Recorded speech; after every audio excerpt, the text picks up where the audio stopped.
महत्वाची बातमी समोर येते। मध्य रेल्वे पाठोपाठ पश्चिम रेल्वे सुद्धा कोलमडली आहे। मुसळधार पावसामुळे विरार वसई दरम्यान पाणी भरलेलं आहे।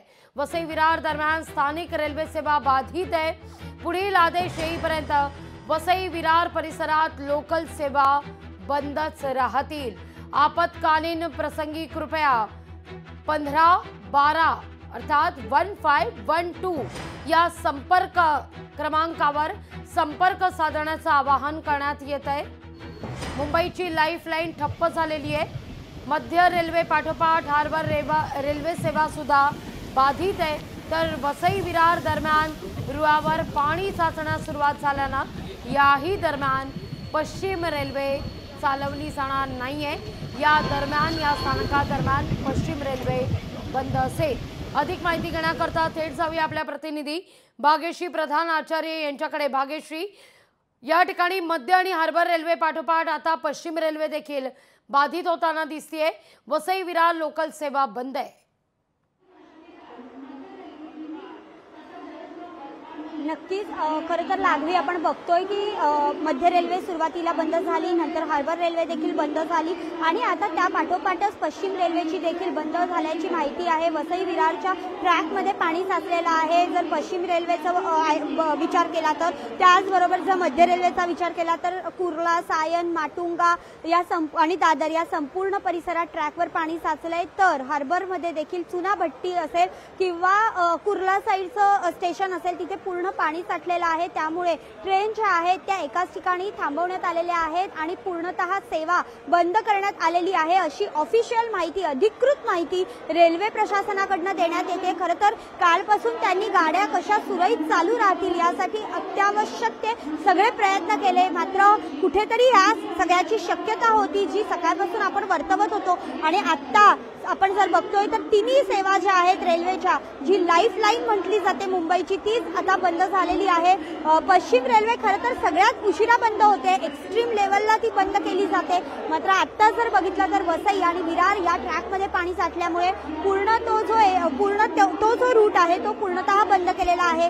त्यामुळे आता पश्चिम रेल्वे जी आहे ती काही ज्या रेल्वे आहेत त्या धीम्या गतीने सुरू आहेत, तर जी विरारच्या पुढच्या ज्या रेल्वे आहेत वसई विरार ही जी साईड आहे ती पूर्णतः बंद करण्यात आलेली आहे। त्यामुळे आता एकंदरीतच पूर्ण त्रेढा तिरपीट प्रवाशांची उडालेली पाहायला मिळते। त्यामुळे अर्थातच वसई ते विरार या दरम्यान पश्चिम रेल्वे धावणार नाहीये। या दरम्यान लोकल सेवा बंद असेल। त्यामुळे ट्रेन्स ज्या असणार आहेत त्या केवळ नायगाव पर्यंतच धावणार आहेत। पश्चिम रेल्वे ही नायगाव पर्यंतच धावली जाईल। भाग्यश्री, तुमच्याकडे पुन्हा येईन, अपडेट घेणार आहे, पण थेट जाऊया आपले प्रतिनिधी स्वप्नील जाधव आपल्या सोबत जोडले गेलेले आहेत हिंदमाता परिसरातून। स्वप्नील, हिंदमाताचा परिसर जलमय झालेला आहे, तलावाचं स्वरूप यावं तसा हा परिसर आता दिसतोय, हिंदमाताचा हा सगळा परिसर। लागवी अगदीच या ठिकाणी तू उल्लेख केल्याप्रमाणेच हिंदमाताचा परिसर हा अगदी जलमय झालेला आहे। गुडघाभर पाणी आपण पाहू शकतो या ठिकाणी आहे आणि आणखी पाण्याची पातळी वाढण्याची शक्यता आहे। मात्र पालिका कर्मचारी असतील, पोलीस असतील, या ठिकाणी नागरिकांना बाहेर ठेवण्याचा प्रयत्न करतात। मात्र स्थानिक नागरिक जे आहेत या साचलेल्या पाण्यामध्ये आनंद घेताना पाहायला मिळतात। लहान मुलांकडनं पाण्यामध्ये होड्या सोडल्या जातात। अशा प्रकारे एकूणच या ठिकाणी परिस्थिती आहे। मात्र पावसाची जी पातळी आहे ती दिवसेंदिवस वाढत चाललेली आहे आणि या पूर्ण परिसरामध्ये बघितलं तर हा दादरकडून येणारा जो मार्ग आहे तो सुद्धा आता बंद करण्यात आलेला आहे। तिकडे वाहतूक कोंडी सुद्धा झालेली आहे। पुढे दादर टीटीचा परिसर आहे तिथे सुद्धा गुडघाभर पाणी, अगदी 2 ते 3 फुटाचं पाणी त्या ठिकाणी साचलेलं आहे। मात्र हा दादर पासून ते हिंदमाता आणि पुढे जातो तो रोड जो आहे दुतर्फा बंद करण्यात आलेला आहे। स्वप्नील, आता तुम्ही जी दृश्य मला दाखवली, आपल्यापर्यंत पोहोचवली, या दृश्यांमध्ये जी वाहतूक कोंडी झाली आहे, जी वाहतूक थांबवण्यात आलेली आहे, तिथं मात्र ॲम्ब्युलन्स सुद्धा अडकल्याचं दिसतंय। स्वप्नील, दृश्यात ती ॲम्ब्युलन्स दिसतीये, या ठिकाणी वाहतुकीत ॲम्ब्युलन्स सुद्धा अडकल्याचं आता कळतंय।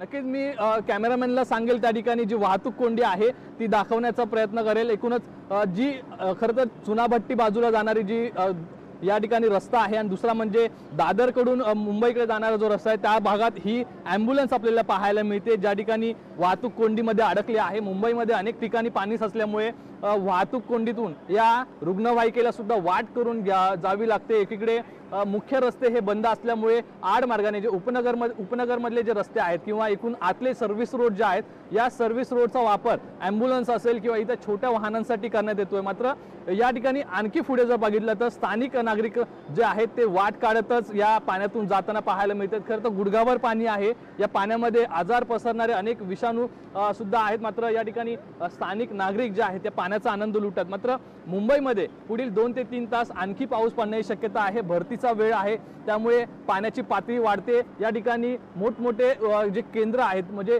या ठिकाणी जे पंप आहेत ते सुद्धा या ठिकाणी लावण्यात आलेले। उदचंदन केंद्र या ठिकाणी एक आहे, 2 ते 3 पंप या ठिकाणी लावण्यात आलेले आणि इथून जे पाणी जे आहे निचरा करण्यासाठी थेट समुद्रात फेकण्यात येते। मात्र समुद्रामध्ये भरतीची वेळ असल्यामुळे लाटा तीव्र असल्यामुळे ते पाणी पुन्हा आतमध्ये फेकलं जात आहे। याचमुळे हे पाण्याची पातळी जी आहे हिंदमाता येथे वाढताना पाहायला मिळते। मात्र याच पाण्यातून वाट काढत प्रवासी आहे ते प्रवास करतात। या ठिकाणी आपण जर दुचाकी वाहन जर बघितलं तर हे दुचाकी वाहन इथंच आहे, ते सुद्धा स्थानिक आहे। त्यामुळे या हिंदू कॉलनीकडे जाणारा जो रस्ता आहे, माझ्या मागचा जो रस्ता आहे त्या रस्त्यावर सुद्धा पाणी साचलेलं आहे। त्याचप्रमाणे दादरवरून येणारा जो रस्ता या हिंदू कॉलनीच्या बॅक साईडचा रस्ता आहे, खरं तर तो सुद्धा कमरे इतका पाण्याने भरलेला आहे। त्यामुळे या ठिकाणी दादर असेल, किंग सर्कल असेल, असे हिंदमाता परिसरामधील जनजीवन जे आहे ते विस्कळीत झाल्याचं पाहायला मिळतंय। मात्र पाणी जे आहे ते ओसरण्यामध्ये आणखी 1-2 तास लागेल असं सांगितलं जात आहे। जर आणखी पाऊस पडला तर आणखी या ठिकाणी पाऊस आहे पाणी जे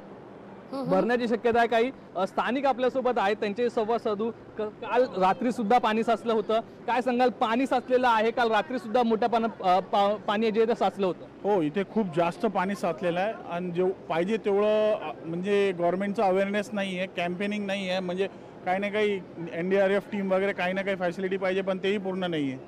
ॲम्ब्युलन्स एक अडकल्याचं तिकडे पाहायला मिळालं। स्थानिकांना जर काही त्रास झाला तर ॲम्ब्युलन्स सुद्धा जाण्यासाठी रस्ता नाही। हो, खूप तकलीफ आहे, ॲम्ब्युलन्ससाठी पण पूर्ण फॅसिलिटी नाही आहे। काही गोष्टींचा अभाव या ठिकाणी स्थानिक नागरिकांना जाणवतोय। लागवी अगदी स्वप्नील, तुर्तास धन्यवाद तुम्ही दिलेल्या एकूणच सविस्तर माहिती करता। भाग्यश्री, तुमचे देखील आभार, तुम्ही या सगळ्याचं रिपोर्टिंग करताय। स्वप्नील, गुडघाभर पाण्यात तुम्ही स्वतः उभे आहात, आमच्यापर्यंत ही सगळी परिस्थिती पोहोचवताय।